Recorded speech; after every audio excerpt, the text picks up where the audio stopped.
On today's World Insight, China grapples with imported cases. Renowned Chinese epidemiologist Zhong Nanshan tells us how this will impact the pandemic. So 14 days quarantine, I think it's long enough to avoid that transmit to other person.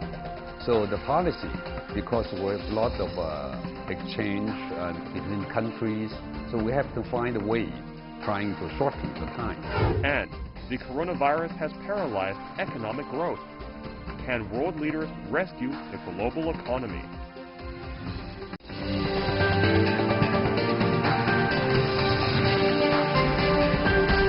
Here is our host, Tian Wei. Hello and welcome to World Insight from Beijing. I'm Tian Wei. We continue keeping our eyes on the COVID-19 pandemic.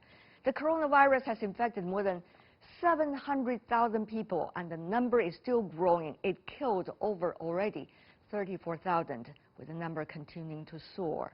As the situation intensifies globally, China is facing more pressures of imported cases. As of Sunday, 700 imported cases have been confirmed. So will there be a resurgence in China? How can the country handle the uptick in imported cases? Earlier, I talked to Dr. Zhong Nanshan. Professor Zhong is China's leading expert against COVID-19. Let's listen to this exclusive interview.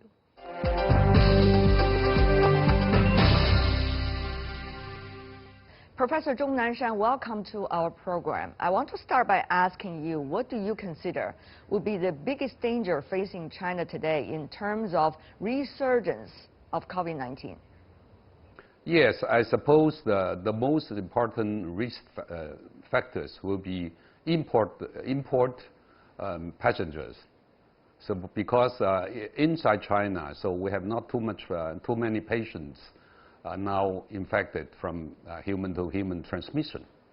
So it's quite well under control. However, so now the importers is getting more and more. So up to now, today I've heard, so it's about 600 patients imported getting infected. And I've heard in a few patients, import patients, they transmit to other person. So that's what I'm worried most at this moment. But on the other hand, there are 14-day quarantines for all of the passengers coming into China. Within those 14 days, the incubation period would expire. So how much danger really is there, except the danger taking place on the plane? So this is something we are thinking about. So 14 days quarantine, I think it's long enough to avoid that transmit to other person. So the policy, because we have a lot of exchange between countries, so we have to find a way trying to shorten the time. And then usually 14 days. I'm thinking about the 7 days maybe. So we're doing some trial. Arrived in China, so we'll have a PCR testing. And after 7 days, probably PCR repeated. And the IgN, serum IgN as well. So double check if it is all shown negative. So probably the patient will be free. That's what we think about that. Professor Zhong, however, when the rest of the world, the number of COVID-19 patients grow exponentially, you're going to see many more coming back to China. Even now, there's regulation against the people with a foreign passport, but you have the Chinese nationals living overseas coming back in huge number. Would China be able to handle that, even though with the suggestion of 7 days you just raised? 7 days, I think that's need to be tested. So what I had mentioned about that, I'm very much worried about the imported transmission. So all of them should receive RNA test. That's the first. And then keep quarantine. So nowadays it's 14 days, and then maybe shorten. So that's we're going to see and try, because more and more overseas Chinese will be coming back, and then I think that's a big problem for us. But anyway, so we cannot stop them coming back. So I suppose we need to think more way, in particular, so-called double check of the subject, and then I suppose we'll be more safe about that. But even if life in China gradually returns to normal with preventative measures in place, many are still raising concerns over asymptomatic carriers. As imported cases rise, some say asymptomatic carriers now pose the biggest risk. For answers about that, let's take a listen to what Dr. Zhong Nanshan had to say.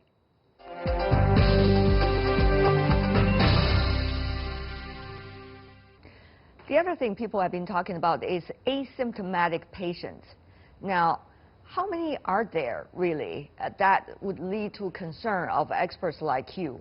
And do we know about the percentage as to how much of them are there in terms of the overall population? Do we have any number to support these kind of concerns? Quite frankly to say, I don't have any number. I mean, in any study showing the asymptomatic patient, how many patients are there. But I think the terminology of asymptomatic patient is not all of those people. I think the most important people are those who have the history of close contact of the infectious patients. So those persons who had a close contact with the people, the patients, and they are sometimes they are getting infected, but without symptom. We call that asymptomatic patient. They are the so-called virus carrier, but they are very infective. From our study, it is shown in those group of they are very infective because they have a very high virus load in their upper airway. So this is a very special group. How infectious? I'm not worried about that. All the people are so-called a lot of asymptomatic patients. How infectious? How infectious? Yes. I think so. You should know the so-called showing the infectivity. How infectious? Some one up to now, maybe in foreign countries, with maybe one infected with 3 or 3.5, very high. We call that RO. Yes. Reproductive not. So this is the terminology. So infecting. So this is the very high contagious. So I suppose in the United States at the moment they are doing some survey. I think this is something because the number of infected patients going up very fast. However, the mortality is remain about not higher than 2%. I think they had make some works to looking at some ordinary people and without symptoms and see what's happening.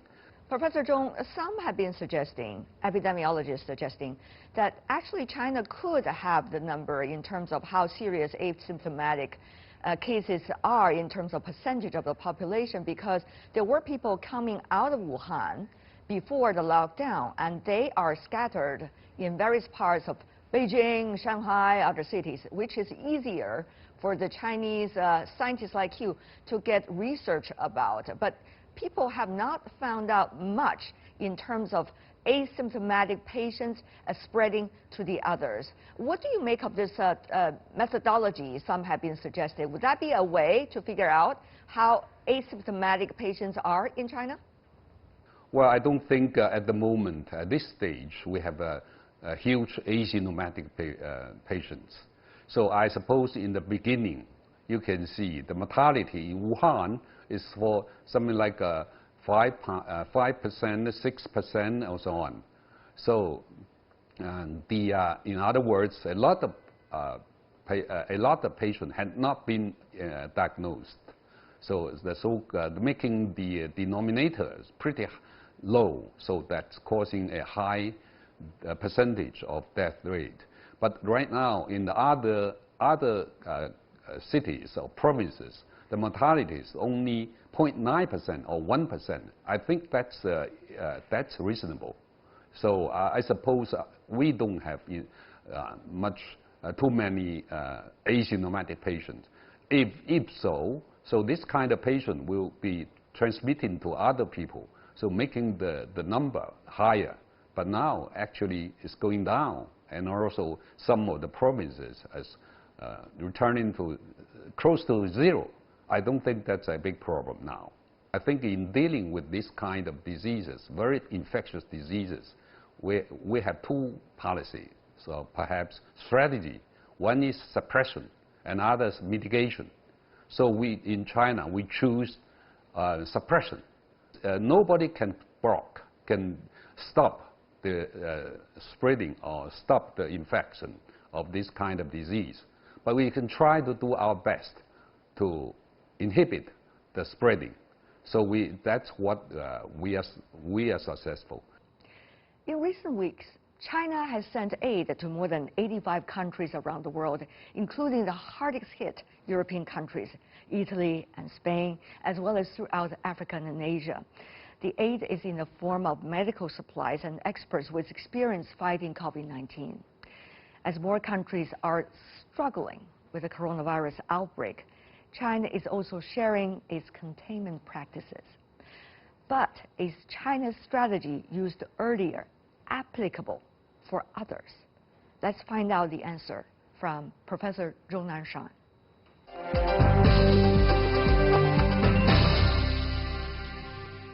Professor Zhong, if you were asked by, let's just say, your colleagues in Italy, your colleagues in New York, your colleagues in California, and your colleagues possibly in some of the Asian countries, what would you suggest to them?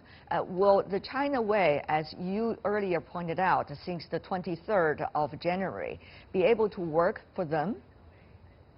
I think principally, I think it should be. So because they are, at the moment, all the foreign countries like in Europe or as well as in United States, they have set up this kind of policy.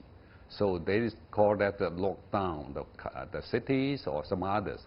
But exactly, so not down a city is not useful. So you block the change, the communication between the cities and other cities is not it's not the main point. So you have to so I just now mentioned about so keep distancing. So people, if inside the city, as I heard from some of the foreign countries, said, well, we lock down the city, and then inside the city, people just, in particular young people, just join together, attending parties or some banquet or meeting, and it doesn't work. It's not locked down. So we lock down. The concept will be going to the community setting. So keep at home and to avoid to contact other people and not attending the meeting and not attending the banquet. That's very important. So, Professor Zhong, if you had the chance to talk to Dr. Anthony Fauci, of course, the U.S. CDC people, so, what would you suggest to him? If I discuss with him, Anthony, I think he will agree with my point. Because Professor Lipkin, he quite agree with what I mentioned about. First is trying to, it's not in the whole country, just like now in the United States, just outbreak in California, in New York, and some Massachusetts, New Jersey, and some places. But however, I mean, in China, so at that time, at the very beginning, just outbreak in Wuhan and Wuhan area. So not happen in other area. So we cross that down. It's very useful in dealing with that acute infectious disease. The best way, the oldest way, and the best way is to isolation. The isolation. Yeah. So if I talk with him, I think they should take the same policy, because he's a well-known epidemiologist. What do you think about the global pandemic, the situation right now? What kind of timeline and time frame are we looking at? So I'm only focusing on China. So I suppose the China will basically under control at the end of April. Right now, I still say that's true. So, and also I have mentioned about, so in the world, maybe in June. But now it depends on what policy some other country, in particular large country, the leaders of the countries, what action they are going to take. So if something like, not exactly the same as that in China, but take the based on the same principle. So national control or have some quarantine and distancing and something like that. And then I suppose the disease, the global disease, the infectious disease may be basically under control in June. Still think about that. Except maybe some of the country, because that's have a big infectious disease of human being.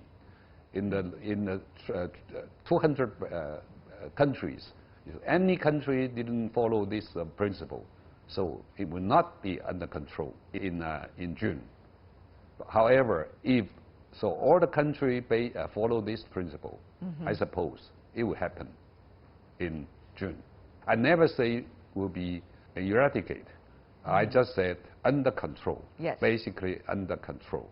My interview with Dr. Zhong Nanshan. Professor Ian Lipkin is one of the world's top infectious disease experts, also known as the virus hunter, has tested positive recently for COVID-19. Early in February, he came to China at the invitation of Chinese authorities to help in efforts against COVID-19 and met Professor Zhong Nanshan. Meanwhile, 17 years earlier, in 2003, Professor Lipkin was also in China to help fight with SARS. He got to know Dr. Zhong at that time. So this time, during the interview with Dr. Zhong Nanshan, I asked him to offer a prescription for his friend.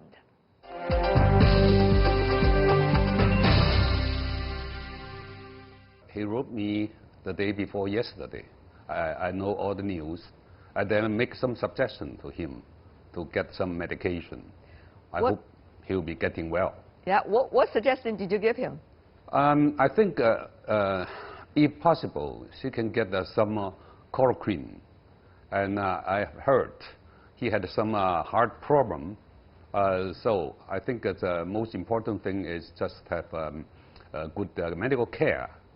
If in case he got some sputum, so I suppose he can get some N-acetylcysteine to reduce the sputum, to get the dilute of the sputum, which is a very serious problem, will make it worse. So that's what I'm suggesting. I'm sure he noted that down very well. More cities worldwide are choosing to lock down, while the Chinese city of Wuhan is having its lockdown partially lifted. The Hubei provincial capital's risk level now has been downgraded to medium from high, a status it held when the city was the epicenter of the COVID-19 outbreak in China. Dr. Zhong Nanshan, head of the high-level expert team of China's National Health Commission, verified human-to-human transmission of the COVID-19 on January the 20th after visiting Wuhan. 3 days later, the city underwent strong containment measures. Let's listen in to trace back what happened and how decisions have been made since then during the early outbreak in Wuhan.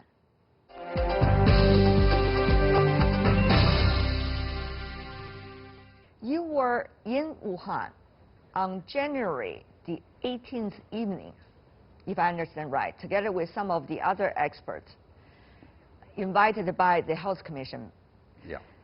Then you went with some of them to different places in Wuhan, the market, Yes. a hospital, Jinyintan, and also the Wuhan CDC. And then you guys had a discussion in the afternoon, if I understand, on the 19th about what to propose and whom to propose to. So what was exactly the nature of that discussion on the 19th January afternoon? At that time, were possibility of human-to-human transmission being discussed? And who did you say things about that to, Professor? I just asked some questions. One, how exactly how many patients are there in Wuhan being infected? And the second, whether they had some patient dying. And the third, whether they have medical staff being infected. And then you talk about human-to-human transmission on the 20th in an interview with CCTV, if I remember right, Professor. But before that, did you talk to the policymakers about human-to-human transmission possibilities? Yes, yes, I think so. Okay. So in the morning of the 20th January, so I have a meeting with our VIP person, and I talk with that. I think that once the human-to-human transmission happens, that will be a very serious situation, serious disease. Okay. I'm glad our governor, and the VIP, they accept that. Professor Zhong, another important question And is... then subsequent, they had taken some very strong action. Talking about strong action, Professor Zhong, the lockdown of the city of Wuhan, that was beginning to be implemented on the 23rd of January. Now, who proposed the lockdown of Wuhan? You or somebody else, or collectively? Yeah. And whom do you propose that to? I think... what time did you propose it? Well, I haven't discussed with my group, because I'm the head of this expert committee group. So haven't discussed with them. So most of us agree with that. So we should set up a policy of not down Wuhan. I mentioned about the principle is don't go to Wuhan and don't leave Wuhan. So that's what my subjection. So it is a collective proposal, if I understand right, you just said. Is that? Of course, of course. After 2 months of practice, it's totally correct. So in this way, I remember, I think so the President Xi Jinping, he mentioned one word which impressed me very much. He said we should take the people's health and safety to the first priority. So in other words, this kind of action will make some, of course, great impact of economy. However, the leader said, the people's health and safe is the first. So I suppose the decision is correct. Professor Zhong, during SARS, you are the one standing up and say, now, there's something wrong. We need to correct this. And this time, again, you are the one of the early ones among all the experts to speak out and speak out with a strong impact. And how would you be able to propose in a way that you think policymakers would accept for the benefits of the common good, Professor Zhong? As you know, the events of coronavirus infection actually happened 3 times in this century. So the first time is SARS in the year 2003. And the second time is MERS in 2012. And then this is the 3rd time. As compared with the last 2 events, this kind of disease is more infectious. I mean, has a higher infectivity. So although, I mean, the mortality is not as high as the SARS and MERS. So this is something, as a doctor or clinician, I respect the fact.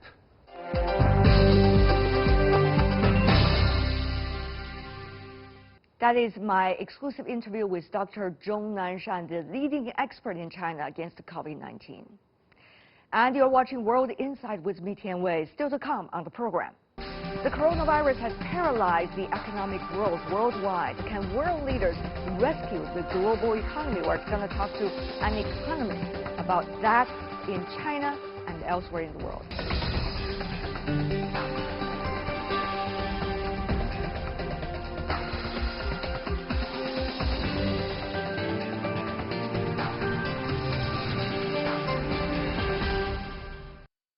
Welcome back. You're still watching World Insight.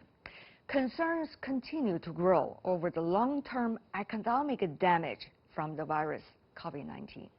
The pandemic has dealt a severe hit to growth, with G20 leaders pledging to inject trillions into the economy. Now, talks over how to bring the economy back on track are under the spotlight. Will economic growth bounce back after the outbreak? What does it take in order to take that change? Earlier, I spoke to Jin-Ke Yu, professor of economics at the London School of Economics and Political Science. Take a look at what she had to say.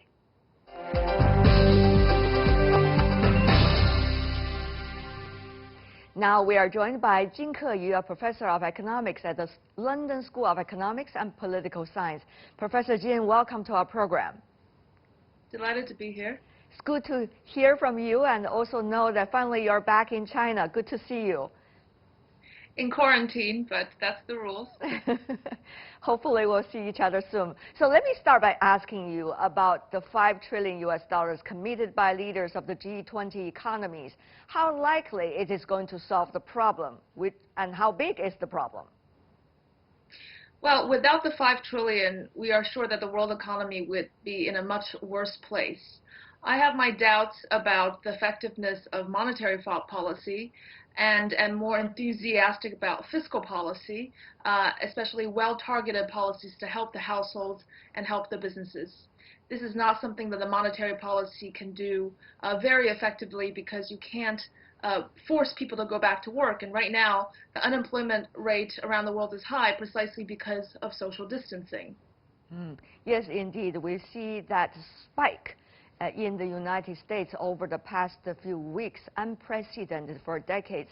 But is this going to be temporary, or is likely to be a very quote-unquote sustained process, which of course is a much bigger problem? Well, it really all depends on how long this pandemic will force people to engage in social distancing. So it really depends on the virus. The virus sets the timeline. Different countries have taken very different approaches. So in China, they had a very dramatic and draconian lockdown. So the economy suffered heavily for more than a month, but now it's working its way back to normality. Now, other countries like the U.S., like many countries in Europe, are taking mitigation measures, which is only about delaying the peak to relieve some of the pressure on the health system. But that could also mean that this kind of social distancing and economic paralysis can last much longer, maybe 6 months, maybe even longer. In that case, this is not just a temporary shock. This will lead to a very severe economic downturn. Having said that, though, I've been reading some of your latest articles regarding the status of the world economy. Professor Jin, you talk about this is in comparison to the earlier big recession or Great Recession back in the 1930s. However, we also heard from some of the other experts who disputed about that opinion. Tell me more about what you think, Professor Jin. Well, this is not really like the Great Recession of 2008. It's not a financial crisis. This is a direct hit to the real economy. Service sector as a share of GDP in the United States is 80%, and it's as high in other advanced economies. So even if you have half of that stopping in complete halt, that's 40% of GDP. And so it really depends on how long we think this episode will last, so that people can't go to restaurants and can't go to the movie theater. The restaurant business alone is close to $1 trillion business in the U.S. In the financial crisis, the banking crisis, the credit was frozen, and you can use monetary policy to jumpstart credit, jumpstart borrowing, and then people start to consume, and the economy goes back to normal. But like I said, monetary policy can't get people back to work because it's the virus that is the hurdle. So it really all depends on, is this a 6-month thing? Is this a 2-month thing? In which case it's a mild crisis, or is it potentially even longer, in which case the economic downturn we see is potentially as large as the Great Depression. Although I believe and I'm confident that now the competence of the government is to stimulate and to ease credit, and so that can mitigate some of the longer term consequences that the Depression suffered from.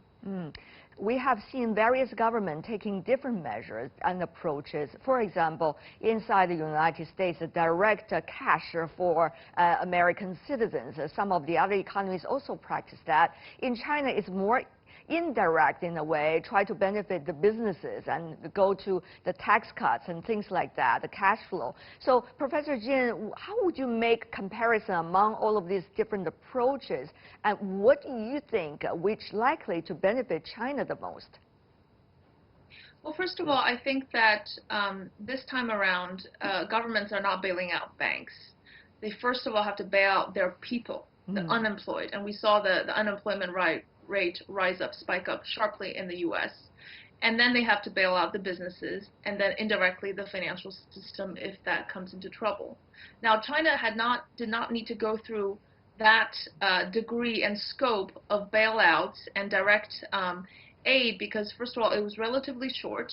Our economic industrial structure is a little bit different, where services counts a little bit less. Employment benefits and workers and savings, it's a different story from the typical American household. And so I think China's strategy of using massive fiscal, monetary, but very, very targeted credit policies to small and medium-sized business proved to be very helpful, because otherwise these businesses, most of them will go bust. These are different approaches, but they are intended to achieve similar outcomes. Some of the sectors of the economy now, for example, online-related sectors are doing pretty well. Meanwhile, some of the real economy industries are also trying to go online ASAP as we speak. So will this trend be able to help us getting out of this very difficult time, at least temporarily? This enough to be able to boost the economy?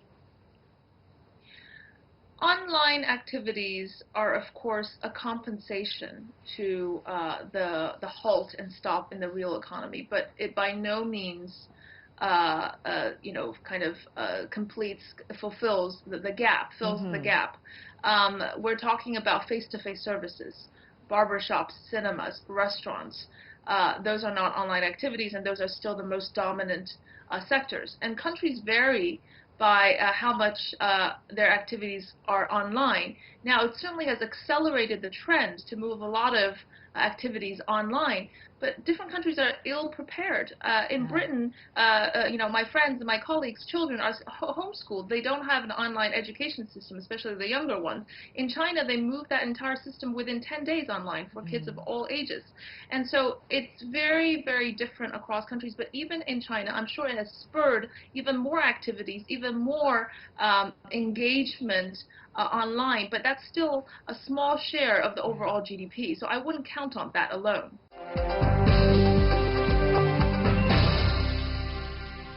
What is your analysis of the future trend of change in terms of global supply chain? Now, China out of the fire, will it be back on track in terms of its original role in the global supply chain, Professor Jin? I think this is actually an opportunity for China. It's an opportunity to also kill the decoupling theory that has been holding sway among the hawks. And the reason is that China right now is gaining back speed in terms of normal business activities, as well as logistics, production, and supply chains.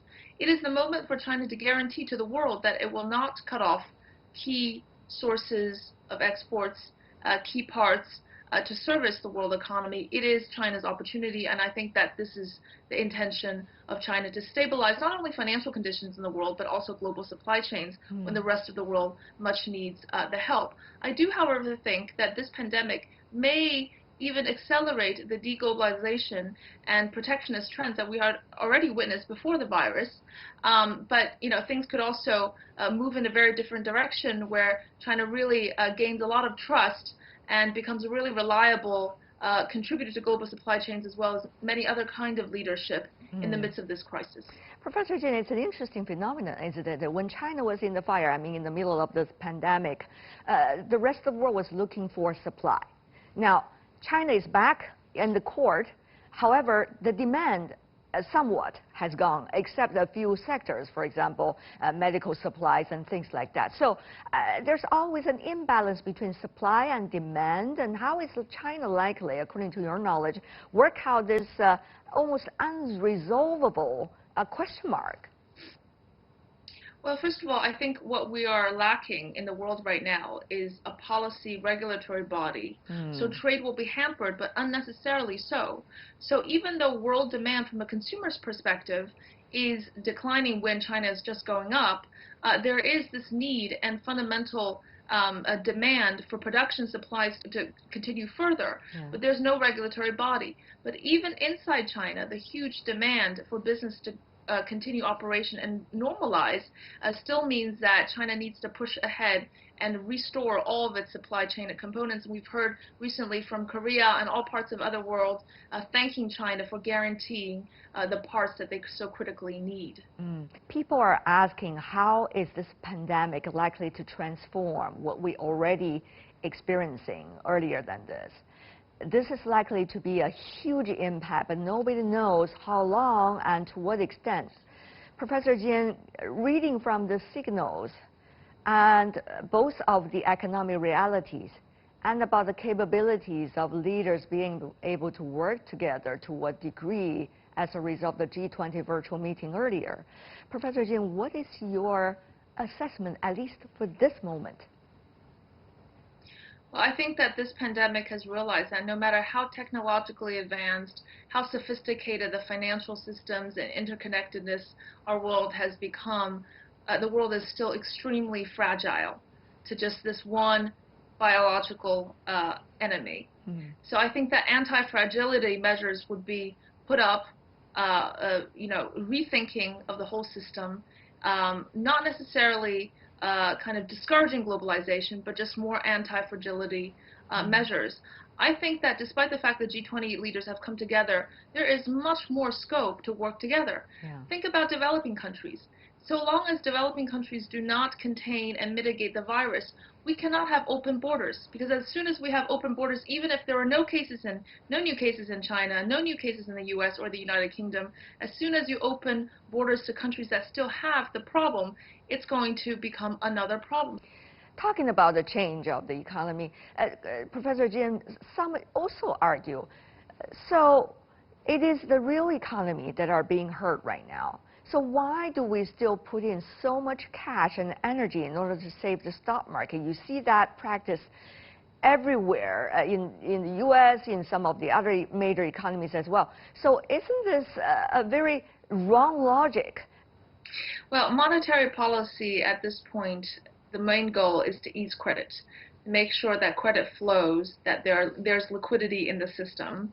This way, businesses can borrow, they can still employ their workers, or at least give them the wages. And once credit is frozen, then we're really going to head towards the Great Depression era. So monetary policy is about having that liquidity in the system. Now, some of that will end up in the asset markets and stock markets, and that's just a byproduct. But also, stock market is also very important because it's about confidence. Once you have huge volatility, uncertainties, people become even less confident, and they are they're going to consume even less.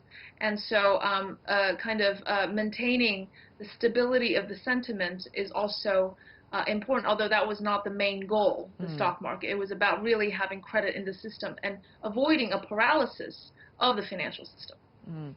Now, what would be the problems you worry the most, Professor Jin, before we wrap up today's discussion? From now until, let's just say, 2 months from now, what are some of the specific indicators you are going to read most closely? Well, first of all, I worry about a large number of casualties that are the results of these mitigation policies pursued by industrialized Western countries. The delay in response and the less than severe social distancing measures can result in human lives being lost. That is not the ordinary financial crisis. Second, I worry about how long this will take for countries to be able to really contain or even just mitigate the virus to the point where the numbers are low enough that people can go back to work. And third of all, I'm mostly concerned about lots of lives and lots of problems in developing countries, and I don't think that there has been enough emphasis on having these leaders around the world help them battle this common enemy.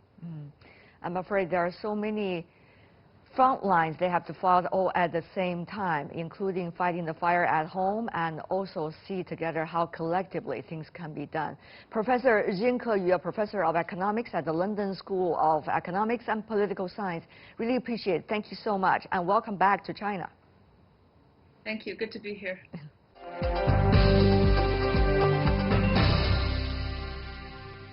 My interview with economist Jin Ke-yu. That's all the time we have for today. Tune in tomorrow as we will bring you our special program on COVID-19, The Frontline. You will hear experts' insights from China and the United States who are dealing with COVID-19 on the very front line, the current epicenter of COVID-19, the United States. To find out more, you can still visit our website, World Insight CGTN, and also find out our YouTube channel as well as Twitter and Facebook accounts. From me, Tian Wei, and everyone on the team, thanks for watching. Bye for now.